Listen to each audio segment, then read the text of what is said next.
CP. Yogeshwar ಅವರು ಆಡ್ತಾ ಇರುವಂತಹ ಮಾತುಗಳು ಇಡೀ ಕರ್ನಾಟಕದ ಮತದಾರರು ಅವರಿಗೆ ಮಾಡಿದಂಥ ಅವಮಾನ ಅಂತಾನೆ ಹೇಳಬಹುದು.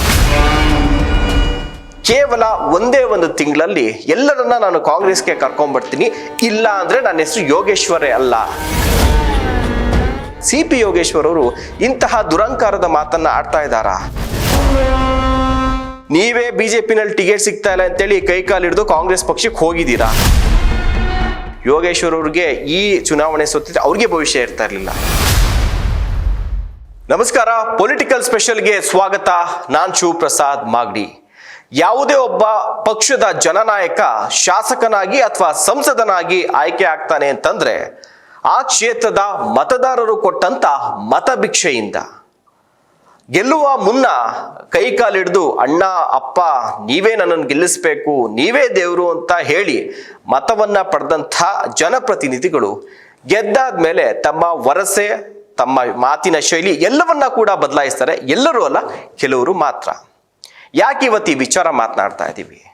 ಇತ್ತೀಚೆಗೆ ಬಹಳ ಕುತೂಹಲ ಮೂಡಿಸಿದಂಥ ಚನ್ನಪಟ್ಟಣ ವಿಧಾನಸಭಾ ಕ್ಷೇತ್ರದ ಉಪಚುನಾವಣೆಯಲ್ಲಿ ಗೆದ್ದಂಥ ಸಿ.ಪಿ. ಯೋಗೇಶ್ವರ್ ಅವರು ಆಡ್ತಾ ಇರುವಂತಹ ಮಾತುಗಳು, ಆ ಮಾತಿನಲ್ಲಿ ಯಾವ ರೀತಿಯಾದಂತಹ ದರ್ಪ ಧಿಮಾಕಿದೆ ಅಂತಂದ್ರೆ ಕ್ಷೇತ್ರದ ಮತದಾರರಷ್ಟೇ ಅಲ್ಲ, ಇಡೀ ಕರ್ನಾಟಕದ ಮತದಾರರು ಅವರಿಗೆ ಮಾಡಿದಂಥ ಅವಮಾನ ಅಂತಾನೆ ಹೇಳಬಹುದು.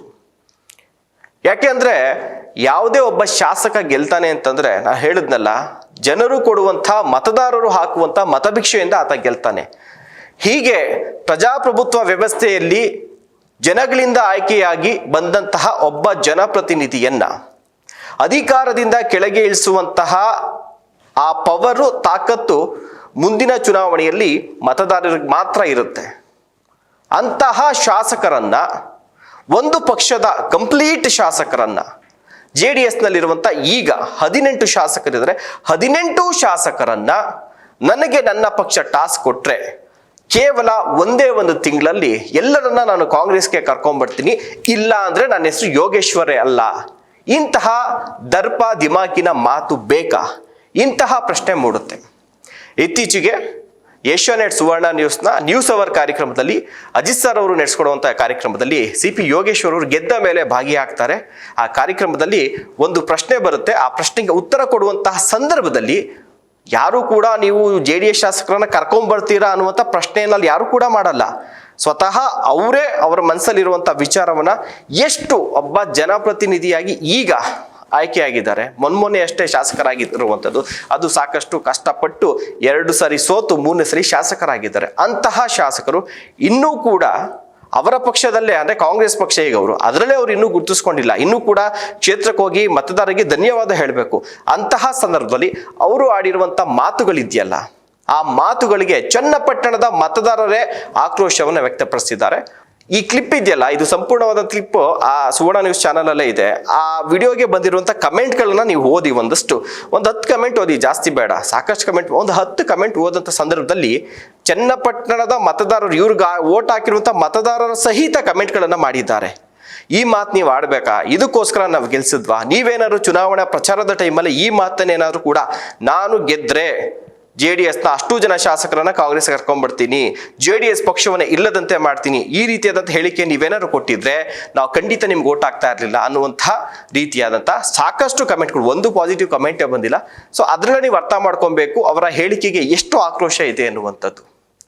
ನೋಡಿ, ಯೋಗೇಶ್ವರ್ ಅವರೇ 2 ಸಲ ಸೋತಿ 3ನೇ ಸಲ ಈಗ ಅವರೇ ಹೇಳಿದ್ದಾರೆ, ನಾನೇ ಕಾಂಗ್ರೆಸ್ ಪಕ್ಷದವ್ರನ್ನ, ಕಾಂಗ್ರೆಸ್ ನಾಯಕರನ್ನ ಅಪ್ರೋಚ್ ಮಾಡಿದೆ ಪಕ್ಷಕ್ಕೆ ಬರ್ತೀನಿ ಅಂತ ಹೇಳಿ ಅನ್ನುವಂಥ ಹೇಳಿಕೆ ಕೊಟ್ಟಿದ್ದಾರೆ. ಅಲ್ಲಿಗೆ ನೀವೇ ಬಿಜೆಪಿನಲ್ಲಿ ಟಿಕೆಟ್ ಸಿಗ್ತಾ ಇಲ್ಲ ಅಂತೇಳಿ ಕೈಕಾಲು ಹಿಡಿದು ಕಾಂಗ್ರೆಸ್ ಪಕ್ಷಕ್ಕೆ ಹೋಗಿದ್ದೀರಾ. 2 ಸಲ ಸೋತು 3ನೇ ಸಲ ಏನೋ ಮತದಾರರು ಮನ್ಸು ಮಾಡಿ ಲೋಕಲ್ ಅವರು 2 ಸಲ ಸೋತಿದ್ದಾರೆ ಅನ್ನುವಂಥ ಅನುಕಂಪದ ಆಧಾರದ ತಮಗೆ ವೋಟ್ ಹಾಕಿ ಗೆಲ್ಸಿದ್ದಾರೆ.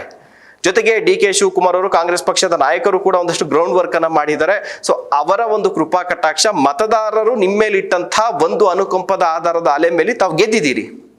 ಒಂದಷ್ಟು ತಾವು ಶಾಸಕರಾದಂಥ ಸಂದರ್ಭ ಅಭಿವೃದ್ಧಿ ಕೆಲಸಗಳು ಇರಬಹುದು, ಕೌಂಟ್ ಆಗಿರ್ಬೋದು. ಆದರೆ ಈ ರೀತಿಯಾದಂಥ ಒಂದು ಪಕ್ಷದ ಶಾಸಕರ, ಅಂದ್ರೆ ಇತ್ತೀಚಿನವರೆಗೂ ಕೂಡ ನೀವು ಮೈತ್ರಿ ಪಕ್ಷದಲ್ಲಿ ಬಿಜೆಪಿನಲ್ಲಿದ್ರಿ, ಎರಡೂ ಕೂಡ ನಿಮ್ಮ JDS ನಿಮ್ಮ ಒಂದು ಪಕ್ಷದಲ್ಲಿ ND ನಲ್ಲಿ ಗುರುತಿಸ್ಕೊಳ್ಳೋ ಪಾರ್ಟಿ, ನೀವು ಕೂಡ ಜೊತೆಯಲ್ಲಿ ಕೆಲಸ ಮಾಡಿದ್ದೀರಾ.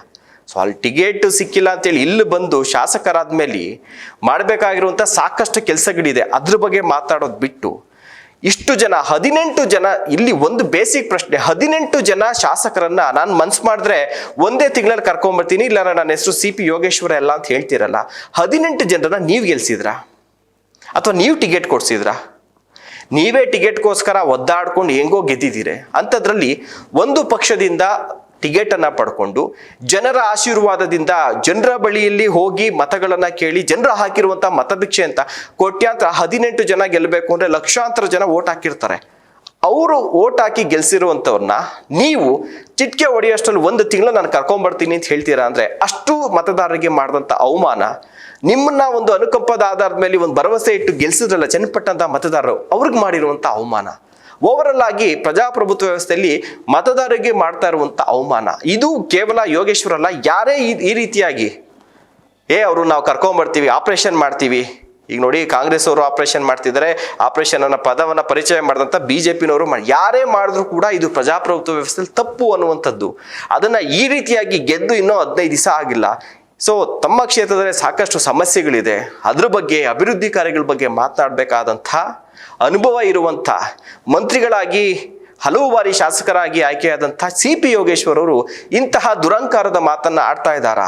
ಇಂತಹ ಪ್ರಶ್ನೆ ಸ್ವತಃ ನಿಮ್ಗೆ ಓಟ್ ಹಾಕ್ದಂಥ ಜನರು ಕೂಡ ಇವತ್ತು ಕೇಳ್ತಾ ಇದ್ದಾರೆ. ಚನ್ನಪಟ್ಟಣ ಏನು ತುಂಬಾ ಅಭಿವೃದ್ಧಿ ಆಗಿಲ್ಲ, ಸಾಕಷ್ಟು ಅಭಿವೃದ್ಧಿ ಕೆಲಸಗಳಾಗಬೇಕಾಗಿದೆ. ನೋಡಿ, ಗೆಲ್ಲವರೆಗೂ ಅಷ್ಟೇ ಪಾರ್ಟಿ ವೈರಿಗಳಷ್ಟೇ, ಗೆದ್ದ ಮೇಲೆ ಎಲ್ಲ ಪಕ್ಷದವ್ರನ್ನ ಅಣ್ಣ ತಮ್ಮ ಅನ್ಕೊಂಡು ಸ್ನೇಹದ ರೀತಿಯಲ್ಲಿ ಇಟ್ಕೊಂಡು ಒಳ್ಳೆ ಬಾಂಧವ್ಯನ ಹೊಂದಿ ಆಗ್ಬೇಕಾಗಿರುವಂಥ ಕ್ಷೇತ್ರಕ್ಕೆ ಆಗ್ಬೇಕಾಗಿರುವಂಥ ಕೆಲಸಗಳ ಬಗ್ಗೆ ಯೋಚನೆ ಮಾಡಬೇಕಾಗತ್ತೆ. ಈಗ ಇವತ್ತು ನೀವು JDS ಬಗ್ಗೆ ಅಷ್ಟು ಮಾತಾಡಿದ್ದೀರಿ. ಸೊ JDSನ ಪ್ರಮುಖ ನಾಯಕರು ಯಾರಿದ್ದಾರೆ? ಕುಮಾರಸ್ವಾಮಿ ಯಾವ ಪೋಸ್ಟಲ್ಲಿ ಇದ್ದಾರೆ? ಕೇಂದ್ರದ ಕೈಗಾರಿಕಾ ಸಚಿವರಾಗಿದ್ದಾರೆ, ಭಾರಿ ಕೈಗಾರಿಕಾ ಸಚಿವರಾಗಿರುವಂಥದ್ದು. ಚನ್ನಪಟ್ಟಣದಲ್ಲಿ ಈಗಲೂ ಕೂಡ ಹೇಳ್ಕೊಳ್ಳುವಂಥ ಒಂದು ಫ್ಯಾಕ್ಟ್ರಿಗಳಿಲ್ಲ, ಒಂದು ಕೈಗಾರಿಕೆಗಳಿಲ್ಲ. ಅಲ್ಲಿ ಈಗಲೂ ಕೂಡ ಚನ್ನಪಟ್ಟಣದ ಯುವಕ ಯುವತಿಯರು ಬೇರೆ ಬೇರೆ ಕಡೆಗೆ ರಾಮನಗರಕ್ಕೋ ಅಥವಾ ಬೆಂಗಳೂರಿಗೋ ಬರ್ತಾ ಇದ್ದಾರೆ ಟ್ರೈನ್ಗಳಲ್ಲಿ ಕೆಲಸಕ್ಕೋಸ್ಕರ. ಸೊ ಅಂತಹ ಚನ್ನಪಟ್ಟಣಕ್ಕೆ ಮುಂದಿನ ದಿನಗಳಲ್ಲಿ ನಾನು ಕೇಂದ್ರ ಸಚಿವರಾಗಿರುವಂಥ ಕುಮಾರಸ್ವಾಮಿ ಅವ್ರ ಜೊತೆ ನಾವು ಚೆನ್ನಾಗಿದ್ದು ಒಡನಾಟವನ್ನು ಇಟ್ಕೊಂಡು ಅವ್ರ ಕಡೆಯಿಂದ ಒಂದಷ್ಟು ಕೈಗಾರಿಕೆಗಳನ್ನ ತರುವಂಥ ಪ್ರಯತ್ನವನ್ನ ಮಾಡ್ತೀವಿ. ಚುನಾವಣೆ ಆಯಿತು, ಮುಗೀತು, ನಾವು ಗೆದ್ದಿದ್ದೀವಿ, ಸೋತಿರ್ಬೋದು, ನಾವೆಲ್ಲರೂ ಕೂಡ ಕ್ಷೇತ್ರದ ಅಭಿವೃದ್ಧಿಗೆ ಒಂದಾಗಿ ಕೆಲಸವನ್ನ ಮಾಡೋಣ ಅನ್ನುವಂಥ ಮನೋಭಾವ ನಿಮ್ಮಲ್ಲೇ ಅಲ್ಲ, ಪ್ರತಿಯೊಬ್ಬ ರಾಜಕಾರಣಿಯಲ್ಲೂ ಇರಬೇಕಾಗತ್ತೆ. ಅದು ಮ್ಯಾಂಡೇಟ್ರಿ ಕೂಡ. ಯಾಕಂದ್ರೆ ನೀವೆಲ್ಲ ಎಲೆಕ್ಷನ್ ಆದ್ಮೇಲೆ ಎಲ್ಲರೂ ಕೂಡ ಜೊತೆನಲ್ಲೇ ಹೇಳ್ತಿರಲ್ಲ, ರಾಜಕೀಯದಲ್ಲಿ ಯಾರೂ ಕೂಡ ಶತ್ರುಗಳಲ್ಲ, ಯಾರೂ ಕೂಡ ಮಿತ್ರರಲ್ಲ ಅನ್ನುವಂಥ ಮಾತು ನಿಮ್ಗೆ ಗೊತ್ತಿದೆ. ಹೀಗಿರುವಾಗ ನೀವು ಇಂತಹ ಕೆಲಸಗಳೆಲ್ಲ ಆಗಬೇಕಾಗಿದೆ. ಚನ್ನಪಟ್ಟಣದಲ್ಲಿ ಇನ್ನೂ ಕೂಡ ಡೆವಲಪ್ಮೆಂಟು, ಕೈಗಾರಿಕೆಗಳು ಬರಬೇಕಾಗಿದೆ, ಸಾಕಷ್ಟು ಕೆಲಸಗಳಾಗಬೇಕಾಗಿದೆ. ಅದ್ರ ಬಗ್ಗೆ ಯೋಚನೆ ಮಾಡುವಂಥದ್ದು ಅಥವಾ ಆ ರೀತಿಯಾದಂಥ ಹೇಳಿಕೆಗಳನ್ನ ಕೊಟ್ಟು ತಮ್ಮ ದೊಡ್ಡತನವನ್ನ ಇಲ್ಲಿ ತೋರಿಸ್ಬೇಕಾಗಿತ್ತು, ತಮ್ಮ ಅನುಭವವನ್ನ ತೋರಿಸ್ಬೇಕಾಗಿತ್ತು. ಅದನ್ನ ಹೊರತುಪಡಿಸಿ ಈ ಕರ್ಕೊಂಬರಕ್ಕೆಲ್ಲ ಇದೇನು ಟ್ಯಾಲೆಂಟ್ ಎಲ್ಲ ಬೇಕಾಗಲ್ಲ, ಅದಕ್ಕೆಲ್ಲ ಅನುಭವ ಬೇಕಾಗಲ್ಲ, ಟ್ಯಾಲೆಂಟ್ ಇದ್ರೆ ಸಾಕು, ನಾನು 1 ತಿಂಗಳಲ್ಲಿ ಕರ್ಕೊಂಬಂದ್ಬಿಡ್ತೀನಿ ಅವ್ರನ್ನೆಲ್ಲ ಅಂತಂದ್ರೆ ಅವರೆಲ್ಲರನ್ನ ಕೂಡ ನಾವು ಹೇಳ್ದಾಗೆ ನೀವೇನಾದ್ರು ಗೆಲ್ಸಿದ್ರಾ? ನೀವೇ ಗೆದ್ದೋದಕ್ಕೆ ಒದ್ದಾಟ ಮಾಡ್ತೀರಿ, ನೀವೇ ಟಿಕೆಟ್ ಪಡ್ಕೊಳಕ್ಕೆ ಒದ್ದಾಟ ಮಾಡ್ತೀರಿ. ಯಾವುದೇ ಒಂದು ರಾಜ್ಯಕ್ಕೆ ಪ್ರಾದೇಶಿಕ ಪಕ್ಷಗಳ ಅವಶ್ಯಕತೆ ಖಂಡಿತವಾಗ್ಲೂ ಇದೆ. ಸೊ ಅಂತಹ ಒಂದು ಪ್ರಾದೇಶಿಕ ಪಕ್ಷವನ್ನು ದೇವೇಗೌಡರು ಅಂತ ಹಿರಿಯ ನಾಯಕರು, ಸೊ ಅಂಥವ್ರನ್ನಾದ್ರೂ ಅಟ್ಲೀಸ್ಟ್ ಅವ್ರ ಏಜ್ಗಾದ್ರೂ ಅವ್ರ ಅನುಭವಕ್ಕಾದ್ರೂ ನೀವು ಒಂದು ಮರ್ಯಾದೆ ಕೊಡಬೇಕು. ಅದನ್ನು ಹೊರತುಪಡಿಸಿ ದೇವೇಗೌಡರ ಚಾರ ಮುಗಿದೋಯ್ತು, ದೇವೇಗೌಡರು ಒಕ್ಕಲಿಗ ನಾಯಕ ಅನ್ನೋ ಟ್ಯಾಗ್ಲೈನ್ ಹೋಗಬೇಕು, ಈ ರೀತಿಯಾದಂಥ ಮಾತುಗಳಿದೆಯಲ್ಲ, ಇದು ಯಾವತ್ತೂ ಕೂಡ ತಮಗೆ ಓಟ್ ಹಾಕಿ ತಮ್ಮ ಹೆಗ್ಲಿ ಮೇಲೆ ಕೂಡಿಸಿ ಮೆರೆಸಿದ್ರಲ್ಲ ಆ ಮತದಾರರು ಕೂಡ ಇದನ್ನ ಇವತ್ತು ಇಷ್ಟಪಡ್ತಾ ಇಲ್ಲ. ಸೊ ತಮ್ಮ ಒಂದು ಹೇಳಿಕೆಗಳ ಬರದಲ್ಲಿ ತಮ್ಮ ಏನು ಅತಿಯಾದಂಥ ಒಂದು ಅಧಿಕಾರ ಗೆಲುವಿನ ಮತ ತಲೆಗೇರಿದೆಯೋ ಅದರಿಂದ ಈ ಹೇಳಿಕೆಗಳು ಬರ್ತಾ ಇದೆಯೋ ಗೊತ್ತಿಲ್ಲ. ಒಂದು ತಿಳ್ಕೊಬೇಕು, CP ಯೋಗೇಶ್ವರ್ ಅವರು ಕಾಂಗ್ರೆಸ್ ಪಕ್ಷದಲ್ಲಿ ಶಾಸಕರ ಸಂಖ್ಯೆಯನ್ನು ಕಡಿಮೆ ಇಲ್ಲ, 138 ಜನ ಶಾಸಕರು ಇರುವಂಥದ್ದು. ಕಾಂಗ್ರೆಸ್ ಪಕ್ಷವನ್ನ ಕಟ್ಟಿ ಕಾಂಗ್ರೆಸ್ ಪಕ್ಷದಲ್ಲೇ 3-4 ಬಾರಿ MLA ಆಗಿರೋಂಥವ್ರಿಗೇನೆ ಸದ್ಯದ ಪರಿಸ್ಥಿತಿಯಲ್ಲಿ ಅನುದಾನ ಸಿಗ್ತಾ ಇಲ್ಲ, ಕ್ಷೇತ್ರದ ಅಭಿವೃದ್ಧಿ ಮಾಡೋಕ್ಕಾಗ್ತಾ ಇಲ್ಲ ಅಂತೇಳಿ ಹೇಳ್ಕೊಳಕ್ಕಾಗ್ತಿಲ್ಲ, ಬಿಡಕ್ಕಾಗ್ತಿಲ್ಲ. ಕೆಲವರು ಬಹಿರಂಗವಾಗೂ ಕೂಡ ಅದು ಹೇಳಿದ್ದಾರೆ, ಗ್ಯಾರಂಟಿ ಸ್ಕೀಮ್ಗಳನ್ನ ನಿಲ್ಲಿಸ್ಬಿಡಿ, ನಮ್ಗೆ ಅಭಿವೃದ್ಧಿಗೆ ದುಡ್ಡು ಬರ್ತಾ ಇಲ್ಲ, ಕ್ಷೇತ್ರದ ಜನತೆಗೆ ನಾವು ಮಗ ತೋರ್ಸಕ್ಕಾಗ್ತಿಲ್ಲ ಅಂತ ಹೇಳ್ತಿದ್ದಾರೆ. ಸೊ ಅಂತಹ ಪಕ್ಷದಿಂದ ನೀವು ಟಿಕೆಟ್ ತೊಗೊಂಡು ಗೆದ್ದಿದ್ದೀರಿ. ಸೊ ಅಂಥವ್ರಿಗೆ ಅನುದಾನಗಳು ಸಿಗ್ತಿಲ್ಲ ಅಂತಂದ್ಮೇಲೆ ನೀವು ಈಗಷ್ಟೇ ಹೋಗಿದ್ದೀರಿ ಟಿಕೆಟ್ ಸಿಕ್ಕಿಲ್ಲ ಅಂತ ಕಾರಣಕ್ಕೆ. ಹೀಗಾಗಿ ನೀವು ಏನೋ ನಂಗೆ ದೊಡ್ಡ ಅನುದಾನ ಬಂದ್ಬಿಡುತ್ತೆ, ಕ್ಷೇತ್ರವನ್ನು ಆಗ ಮಾಡ್ತೀನಿ ಈಗ ಮಾಡ್ತೀನಿ ಅನ್ನುವಂಥದ್ದಿದೆಯಲ್ಲ, ಅದು ಕೆಲ ದಿನಗಳು ಮಾತ್ರ. ಹೀಗಾಗಿ ಆದಷ್ಟು ಎಲ್ಲರನ್ನ ವಿಶ್ವಾಸಕ್ಕೆ ತೆಗೆದುಕೊಂಡು ಕ್ಷೇತ್ರದ ಜನ ಗೆಲ್ಸಿರುವಂಥದ್ದು ನೀವು ಈ ರೀತಿ ಹೇಳಿಕೆಗಳನ್ನು ಕೊಟ್ಟು ಕಚ್ಚಾಡ್ಕೊಂಡು ದಿನ ಮಾಧ್ಯಮಗಳ ಈ ರೀತಿ ಸುದ್ದಿ ಆಗೋ ಥರ ಮಾಡೋದಕ್ಕೆ ಅಂತಲ್ಲ. ಕ್ಷೇತ್ರದ ಒಂದಷ್ಟು ಡೆವಲಪ್ಮೆಂಟ್ ಏನಾದ್ರು ಮಾಡಿ. ಅಟ್ಲೀಸ್ಟ್ ರಾಜ್ಯದಲ್ಲಿ ರೂಲಿಂಗ್ ಪಾರ್ಟಿ ಕಾಂಗ್ರೆಸ್ ಇದೆ, ಅಟ್ಲೀಸ್ಟ್ ನಿಮ್ಮನ್ನು ಕಾಂಗ್ರೆಸ್ಸಿಂದ ನಿಂತಿದ್ರೆ ಗೆದ್ರೆ ಒಂದಷ್ಟು ಅನುದಾನ ತಗೊಂಡ್ಬರ್ತೀರಾ, ಒಂದಷ್ಟು ಅಭಿವೃದ್ಧಿ ಆಗುತ್ತೆ. ಆ ವಿಶ್ವಾಸವನ್ನ ಇಟ್ಕೊಂಡು ಜನ ಗೆಲ್ಸಿರುವಂಥದ್ದು. ಈಗಲೇ ನಾನು ಗೆದ್ದುಬಿಟ್ಟೆ, ನಾನು ಇಡೀ ಒಂದು JDS BJPನೇ ಮುಗಿಸ್ಬಿಟ್ಟೆ ಅನ್ನುವಂಥ ಮದ ಬೇಡ. ಅದ್ರ ಬದಲಿಗೆ ಕ್ಷೇತ್ರದ ಜನ ಭರವಸೆ ಇಟ್ಟು ಗೆಲ್ಸಿದಾರಲ್ಲ, ಆ ಗೆಲ್ಸಿರುವಂಥದ್ದು ಅಭಿವೃದ್ಧಿ ಕಾರ್ಯ ಮಾಡೋದಕ್ಕೆ, ಜನರ ಕಷ್ಟವನ್ನ ಕೇಳೋದಕ್ಕೆ. ಏನು ರೂಲಿಂಗ್ ಪಾರ್ಟಿ ಇದೆ, ಒಂದಷ್ಟು ಅನುದಾನ ತಂದು ಒಂದಷ್ಟು ಕೆಲಸಗಳು ಮಾಡಿ ಒಂದಷ್ಟು ಯೋಜನೆಗಳನ್ನ ತನ್ನಿ ಅಂತ ಹೇಳಿ, ಅದನ್ನ ಹೊರತುಪಡಿಸಿ ಯಾವುದೇ ಒಬ್ಬ ಯೋಗೇಶ್ವರ್ ಅಷ್ಟೇ ಅಲ್ಲ, ಯಾರೊಬ್ಬರು ಕೂಡ ಅಷ್ಟೇ ಶಾಸಕರನ್ನ ಖರೀದಿ ಮಾಡಿಬಿಡ್ತೀವಿ, ಶಾಸಕರನ್ನ ನಮ್ಮ ಪಕ್ಷಕ್ಕೆ ಸೇರ್ಕೊಂಡ್ಬಿಡ್ತೀವಿ, ಒಂದು ಪಕ್ಷವನ್ನ ಮುಗಿಸ್ಬಿಡ್ತೀವಿ ಅನ್ನೋಂಥ ಹೇಳಿಕೆಗಳಿದ್ದಿಲ್ಲ. ಯಾವ ರಾಜಕಾರಣಿಗೂ ಕೂಡ ಇಂಥ ಹೇಳಿಕೆಗಳು ಶೋಭೆ ತರುವಂಥದ್ದಲ್ಲ, ಮತದಾರರಿಗೆ ಮಾಡುವಂಥ ಅವಮಾನ ಇದು. ಇದನ್ನು ಯಾವುದೇ ಪಕ್ಷದವರು ಇದರ ಹೇಳಿಕೆ ಕೊಟ್ಟರು ಕೂಡ ಇದೇ ರೀತಿಯಾದಂಥ ಒಂದು ರಿಯಾಕ್ಷನ್ಸ್ಗಳು ಜನರಿಂದ ಬರುತ್ತೆ. ಅದನ್ನು ತಾವು ಬೇಸಿಕ್ ಕಾಮನ್ ಸೆನ್ಸ್ ಅಂತ ತಿಳ್ಕೊಳ್ಳಿ. ಏನು ಬಿಡ, ನೀವು ಕೂತ್ಕೊಂಡು ಅದಕ್ಕೆ ಬಂದಿರುವಂಥ ಒಂದಷ್ಟು ಕಮೆಂಟ್ಗಳನ್ನ ಓದಿ ತಮ್ಮ ಹೇಳಿಕೆಗಳು ತಮ್ಮ ಕ್ಷೇತ್ರದ ಮತದಾರರಿಗೇನೆ ಎಷ್ಟು ಹರ್ಟ್ ಆಗಿದೆ ಅನ್ನೋದು ತಮ್ಗೆ ಗೊತ್ತಾಗುತ್ತೆ. ಸೊ ಇದ್ರ ಬಗ್ಗೆ ತಾವೆಲ್ಲರೂ ಕೂಡ ನೋಡಿರ್ತೀರಿ. ಸೊ ಯೋಗೇಶ್ವರ್ ಅವರು ಆಡಿರುವಂಥ ಈ ರೀತಿಯಾದಂಥ ಒಂದು ಮಾತುಗಳು ಎಷ್ಟು ಮಟ್ಟಿಗೆ ಸರಿ, ಅಥವಾ ಬೇರೆ ಯಾವುದೇ ಪಕ್ಷದ ನಾಯಕರು ಇನ್ನೊಬ್ಬ ಶಾಸಕರ ಬಗ್ಗೆ ಮಾತನಾಡುವಂಥದ್ದು, ಅಥವಾ ಅವ್ರನ್ನ ಕರ್ಕೊಂಬಂದ್ಬಿಡ್ತೀವಿ ಅನ್ನುವಂಥದ್ದು, ಅಥವಾ ಅವ್ರಿಗೆ ಆ ಪಕ್ಷ ಉಳಿಯಲ್ಲ, ಮುಂದೆ ಭವಿಷ್ಯ ಇಲ್ಲ ಅನ್ನುವಂಥದ್ದು, ಅಥವಾ ಅವ್ರಿಗೆ ಭವಿಷ್ಯ ಇಲ್ಲ ಅನ್ನುವಂಥದ್ದನ್ನ ಹೇಳುವಂಥದ್ದು ಇದೆಯಲ್ಲ, ಯೋಗೇಶ್ವರ್ ಅವ್ರಿಗೆ ಈ ಚುನಾವಣೆ ಸೋತಿದ್ರೆ ಅವ್ರಿಗೆ ಭವಿಷ್ಯ ಇರ್ತಾ ಇರಲಿಲ್ಲ. ಅಂಥದ್ರಲ್ಲಿ ಇನ್ನು ಉಳಿದಂಥ 18 ಜನ ಗೆದ್ದು ಬಂದಿರುವಂಥ ಶಾಸಕರ ಭವಿಷ್ಯದ ಬಗ್ಗೆ ಯೋಚನೆ ಮಾಡಕ್ಕೆ ನೀವ್ಯಾರು? ಅದು ಅವ್ರವ್ರಿಗೆ ಬಿಟ್ಟಂಥದ್ದು. ಅವರು ಅದೇ ಪಕ್ಷದಲ್ಲಿ ಉಳಿಬೇಕಾ, ಮುಂದೆ ನಿಲ್ಲಬೇಕಾ? ಇವತ್ತು ಬಿದ್ದವರು ನಾಳೆ ಎದ್ದೇಳ್ತಾರೆ, ಇವತ್ತು ಎದ್ದಿರೋ ನಾಳೆ ಬಿದ್ದೇ ಬೀಳ್ತಾರೆ.